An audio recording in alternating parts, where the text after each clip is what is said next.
physically die, there is no heaven or hell, but instead we return with another opportunity to attain enlightenment. It is also the one lie that many of the world elite believe today, which is that through the use of intellect, technology, and science, man will achieve immortality. This will become more obvious as we look into the sacred promise or ancient hope held close to those who are at work for the New World Order. Satan was implying here that secret knowledge and wisdom will be available to them. This is the main proponent behind the nature of secrecy which all secret societies possess. It is the idea that unattainable information will be partitioned to those who submit to the request of the one who holds the knowledge. It also plays on the hope promoted by the New Age movement, which claims that we are all spiritually evolving into a higher consciousness, and that if one would only tap into this universal energy force, they would realize that they are God. The New World Order and its components, secret societies, New Age movement, trans-humanist movement, and even the alien agenda in many ways is predicated on this one lie. The idea that man would become God is the elusive carrot on a stick that has been behind many, if not all, of man's attempts to acquire power, authority, and dominion over the masses while conquering death and nature in the process. Furthermore, we can trace ideas like pantheism and the concept that God is a force, or that everything within the universe is God and thus we are God, back to this lie. It is the ultimate deception because it plays on human pride. It is the driving force behind ideas such as morality is relative and karma.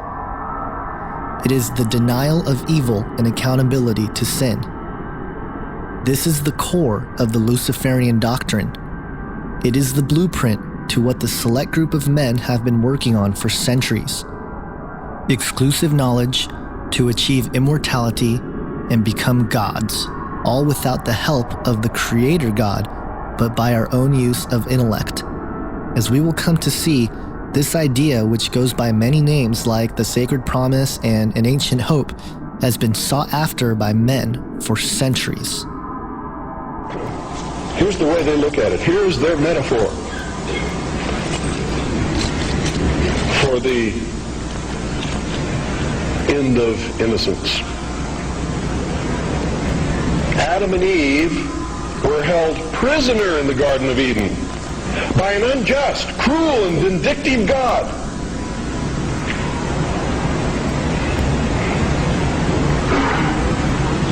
Until Lucifer, through his agent Satan, set man free from this garden by giving him the gift of intellect.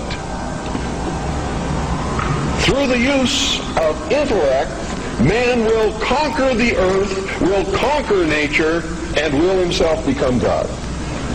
It's taught in every Masonic temple in this land. Every secret brotherhood, every secret society, every mystical temple, every occult organization teaches the Luciferian philosophy.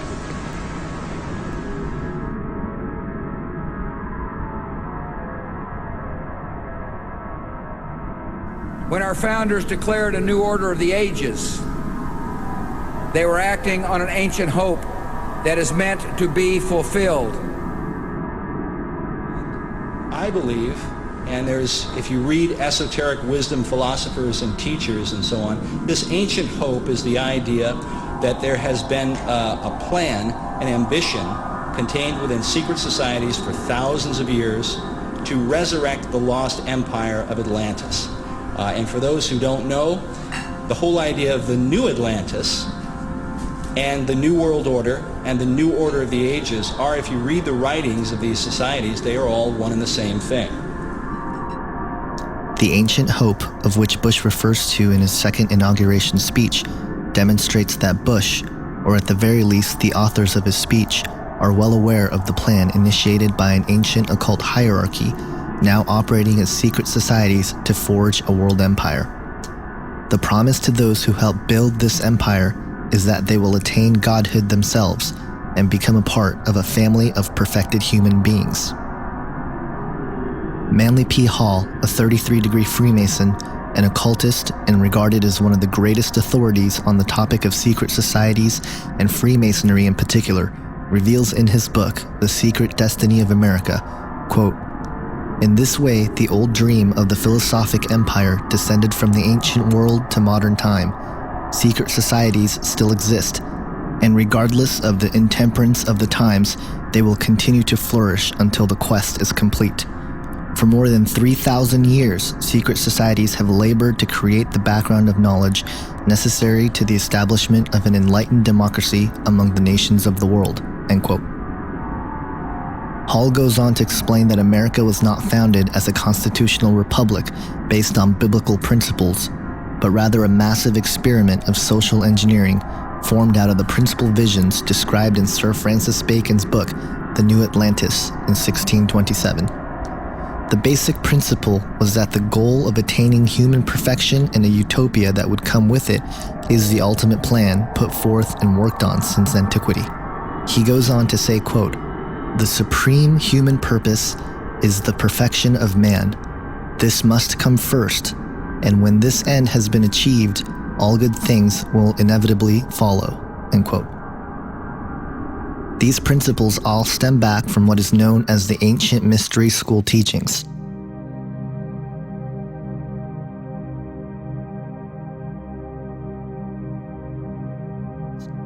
The ancient mystery school teachings is an esoteric, spiritual wisdom and philosophy passed down by the initiated elite for centuries. It is in fact one and the same as the Luciferian doctrine that one day man will become God through the use of his own intellect. This is the religion of the New World Order, which is operating in various degrees under various secret societies, cults, and even high-ranking religious circles. The origin and understanding of the mystery schools and its history can be found in theosophical writings. Keith Thompson, in his film Aquarius, Age of Evil, does a full expose on the founding of theosophy, its connection to secret societies, the New Age movement, zeitgeist, and ultimately the New World Order. In a document entitled The Mystery Schools, written by Grace Noach of the Theosophical Society, reveals the origin of the ancient mystery teachings. She opens the document, quote, "Millions upon millions of years ago, in the darkness of prehistory, humanity was an infant, a child of Mother Nature, unawakened, dreamlike, wrapped in the cloak of mental somnolence. Recognition of egoity slept, instinctual consciousness alone was active.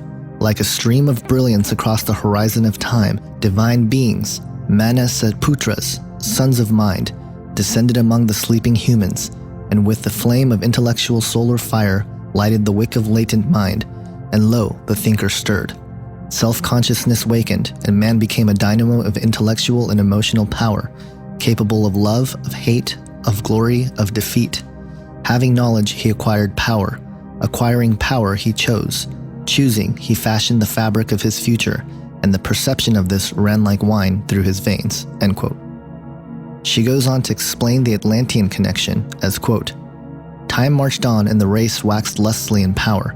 As Lemuria gave birth to Atlantis, the third race to the fourth, the fiercest battle was waged. The war between the lords of light and truth and the lords of darkness and ignorance. Thus were established some 4 or 5 million years ago, when Atlantis was threatening to destroy itself through spiritual iniquity, the first mystery schools. From these early centers sprang other mystery schools in all parts of the Atlantean world. By the time the Atlanteans were in their heyday of material splendor, these schools were working their hardest to stem the increasing tide of sorcery." End quote. H.P. Blavatsky, founder of Theosophy and touted as one of the greatest writers on the topic of the occult and esoteric wisdom, stated that her book, The Secret Doctrine, is the reemergence of the ancient mystery school teachings, as, quote, "The secret doctrine is the accumulated wisdom of all ages, the mysterious power of occult symbolism, that the facts which have actually occupied countless generations of initiated seers and prophets to marshal, to set down and explain in the bewildering series of evolutionary progress. It is the uninterrupted record covering thousands of generations of seers whose respective experiences were made to test and to verify the traditions passed orally by one early race to another of the teachings of higher and exalted beings who watch over the childhood of humanity." End quote. Alice Bailey, a theosophist and writer, co-founder of Lucis Trust, formerly known as Lucifer Publishing, wrote in her occult classic known as The Externalization of the Hierarchy regarding the initiation of all humanity into the ancient mystery schools as, quote, "This little-known divine energy now streams out from Shambhala. It embodies in itself the energy which lies behind the world crisis of the moment. It is the will of God to produce certain racial and momentous changes in the consciousness of the race which will completely alter man's attitude to life and his grasp of the spiritual, esoteric, and subjective essentials of living.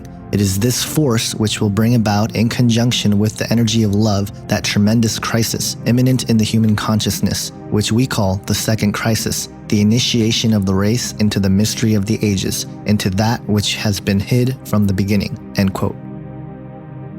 The foundation behind all that is the ancient mystery school teachings are founded upon the idea that, once again, man was given the gift of creativity and intellect so that we ourselves can achieve godhood and become the divine beings of which we were supposed to be through the process of evolution. This idea goes directly against biblical Christianity, who offers salvation to anyone who believes in Jesus Christ. This is why the modern era writers on the topic of the ancient mysteries go to great lengths to try to discredit Christianity, and why secret societies have infiltrated its religious institutions to corrupt many sectors of Christianity, allowing historians to paint a picture of the faith which is utterly false. Most of the attempted discrediting of Christianity in these writings refer to the idea that was presented in the first section of the film Zeitgeist. In fact, it is my belief that Zeitgeist is the carrying out of what Alice Bailey referred to as the initiation of the race into the mystery of the ages. Bailey, in the same book, Externalization of the Hierarchy, goes on to describe her opinion about Christianity as, quote, "Christianity must also be overthrown because it is based on Jewish sources. The rule of Christ must come to an end because only the rule of force is right. In the world order of the Axis powers, the individual has no rights, has no freedom except insofar as he serves the state. There will be no liberty of thought or conscience. All issues will be decided by the state, and the private citizen will have no right to an opinion. Men will be drafted like slaves into the service of the state," end quote. Bailey goes on to explain the origins of Jesus, in her view, as, quote, "To this everlasting compassion, the cyclic appearance of the sun gods of the ancient myths, the world's saviors and the avatars bear witness and are the guarantee," end quote. Albert Pike shows his opinion on Christianity in Morals and Dogma, stating, quote, "The teachers, even of Christianity, are in general the most ignorant of the true meaning of that which they teach. There is no book of which so little is known as the Bible. To most who read it, it is as incomprehensible as the Zohar," end quote. This idea of sun worship is part of the mystery school teachings and has been the crutch of these esoteric wisdom writings in the last few centuries, attempting to explain the misunderstanding of biblical Christianity and the man of Jesus. Manly P. Hall refers to the sun in regards to Jesus, quote, "The adoration of the sun was one of the earliest and most natural forms of religious expression. From a deep philosophic consideration of the powers and principles of the sun has come the concept of the Trinity as it is understood in the world today. This orb, being the symbol of all light, has three distinct phases: rising, midday, and setting. The coming of the sun was hailed with joy. The time of its departure was viewed as a period to be set aside for sorrow and unhappiness. This glorious radiant orb of day, the true light which lighteth every man who cometh into the world, the supreme benefactor who raised all things from the dead, who fed the hungry multitudes, who stilled the tempest, who after dying rose again and restored all things to life. This supreme spirit of humanitarianism and philanthropy is known to Christendom as Christ, the Redeemer of worlds, and only begotten of the Father, the Word made flesh, and the hope of glory," end quote. Not surprisingly, Helena Blavatsky also refers to astronomical underpinnings of Christianity, quote, "It is useless and vain for the Protestants to explain against the Roman Catholics for their Mariolatry, based on the ancient cult of lunar goddesses, when they themselves worship Jehovah, preeminently a lunar god, and when both churches have accepted in their theologies the Son Christ of the lunar Trinity," end quote. So according to these writers, which in essence is what Peter Joseph did in the first section of his film Zeitgeist, is that what Christians